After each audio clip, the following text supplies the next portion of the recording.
as we can see, the tables are getting somewhat smaller as the competitors are one by one leaving the competition. Sadly, that time is your most valuable asset, but money itself isn't the objective.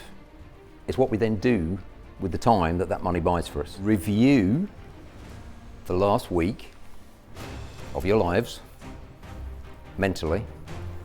What went well? What could have gone better? To identify 3 things. How do you know whether you should do more of a thing or less of a thing?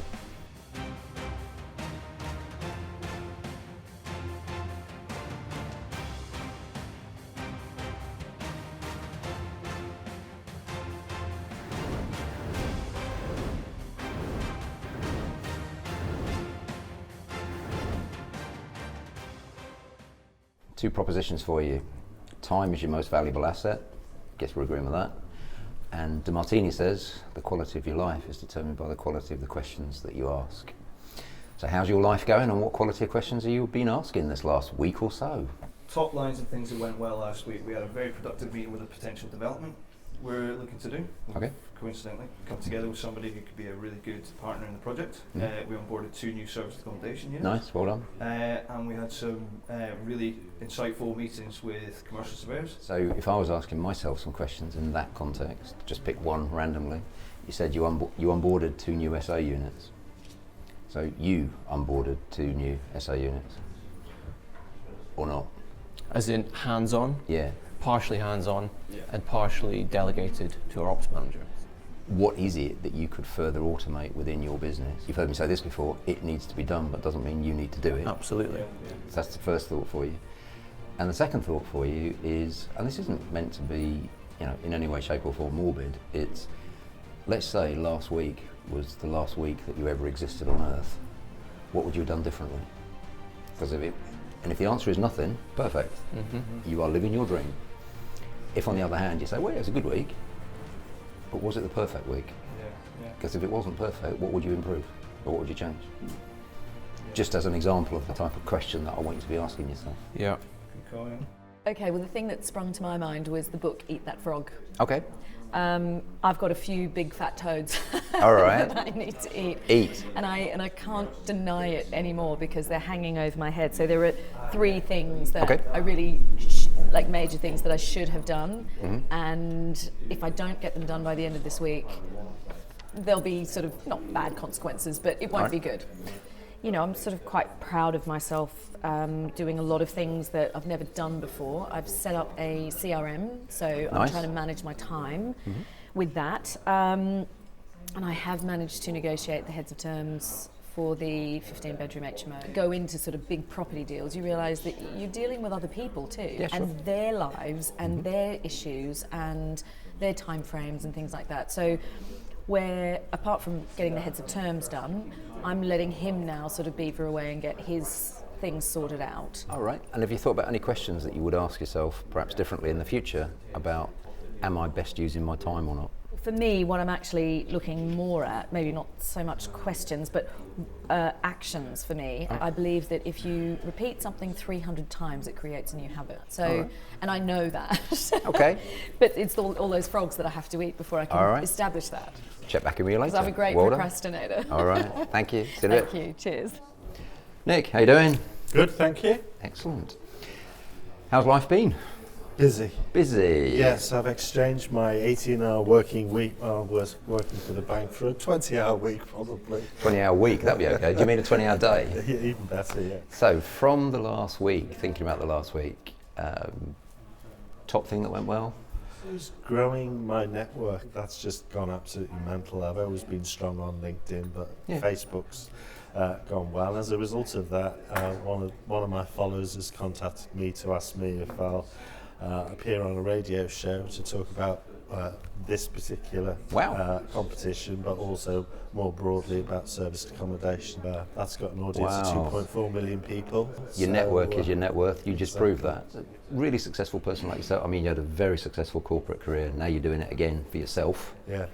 What kind of questions do you ask yourself? Why am I only doing one task when I could be doing 3 tasks? Okay. Why is that important? Leverage. Well, it kind of, it's all about getting a positive mental attitude. And if you hit a brick wall with one task, you just stop. Right. If you've got 3 things on the go at the Okay. same time, Like it. you move over to something else and you'll have a success with that. And you take that success back to where the brick wall was, and suddenly the brick wall starts to crumble, and you move forward. So Wise words. always have plenty of things to be looking at. Why are you only doing one thing at a time? That's the question. Yeah. And your challenge to yourself, and I guess to anybody watching, what 3 things could you be doing such that if one gets stopped, the other 2 can carry on? Yeah. Like it? And Bet whoever developed Crossrail's thinking of that just at this very moment. It's a bit of a one-trick pony. All right, catch back with you later then, Nick. Thank you. all right. Lee, how you doing? Paul, very well, thank you. Yourself? Excellent. Good. Now, I know you're a very positive person. Can I encourage Try you? to be. Can I encourage you to think about some things that didn't go so well?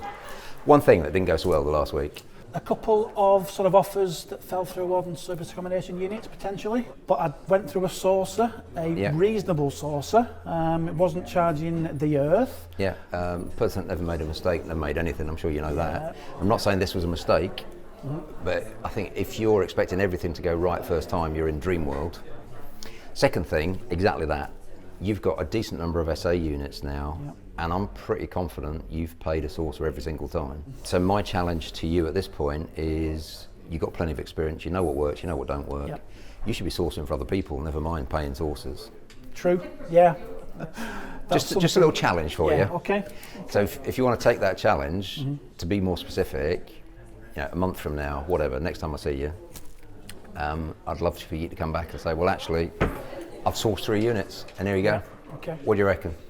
That's fair enough, yeah, I'm up for that. Yeah. So say you could source a deal in 20 minutes, Yeah. then your hourly rate would be 4 grand. Yeah, it would, yeah. You okay with an hourly rate of 3-4 grand? Yes, please. Yeah. All right. That's my challenge. Okay. Get on it. I will, thank you. Cheers. Nice and All right. quick. I know you're a very deep thinker, probably one of the deepest thinkers in the group. Because for you, it's not all about money at all, is it? That's true, yeah.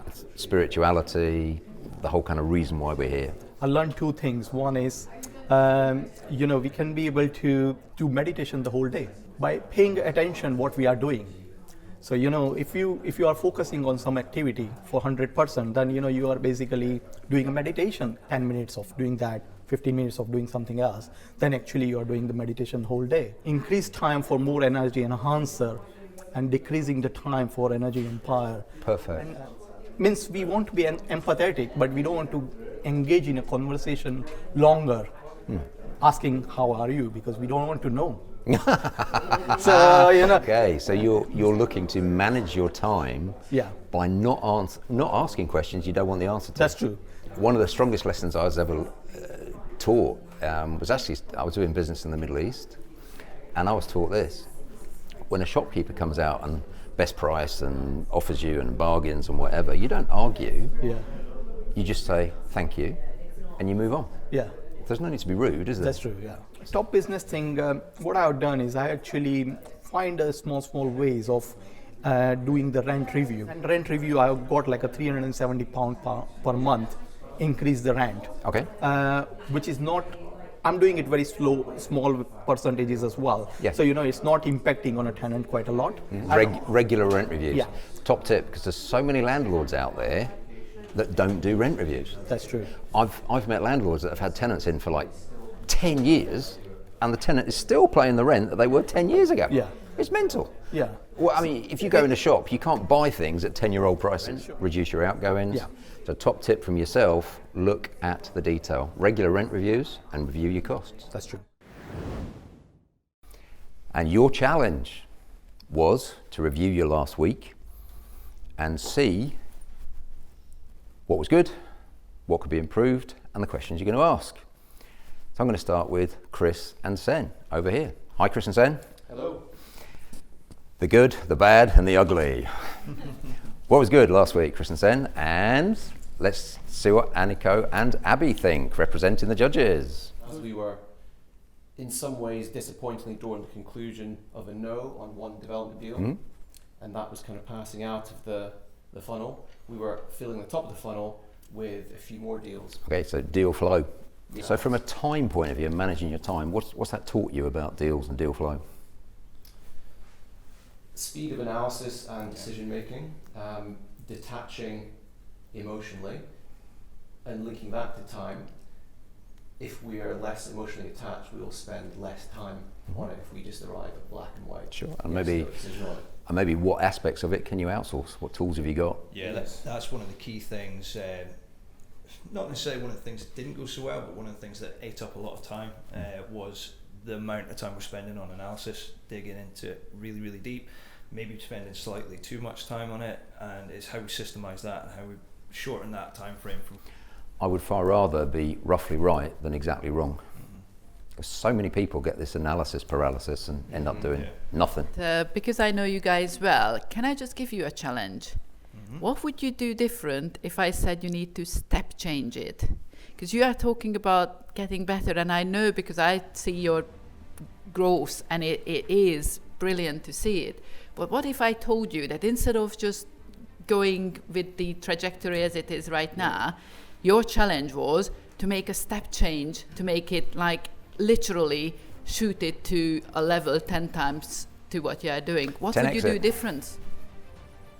It would literally be multiplying the conversations and relationships we are establishing with our surveyors. It's having the right foundations in place to be able to do that. So for us, it is bringing more systems in to be able to allow us to essentially grow our team, to be able to jump up. You still pushing yourself a bit outside of your comfort zone, but I think not even near to how much you could to really step change it. I would want you to think about how would it look like if you wanted to seriously make a difference. I've done the rent review on all my properties and then increased the rent by just a little bit, like a 3 to 4%. So it doesn't affect too much on a tenant, and also, but it is increasing as at the end of the month around £370 per month, more cash flow for me. And then I've reduced some of my cost by £150 by like cutting my mobile tariff or cutting the gym memberships, means negotiating with them. And then some of the loan agreements I would try and reduce it as well. So overall total is around £470, which has been increased just by doing like a couple of days work per month. I want you to read up about the DeMartini 10% rule. Okay. Specific challenge for you. And I specifically want you to challenge yourself to put away a certain amount of money every month. And every 3 months, I want you to increase that by 10%. Okay. And just see where that takes you, because cash is always king. Definitely. Who read the Miracle Morning? I know some of you doing the Miracle Morning, Pete. Yep. So it's Hal Elrod.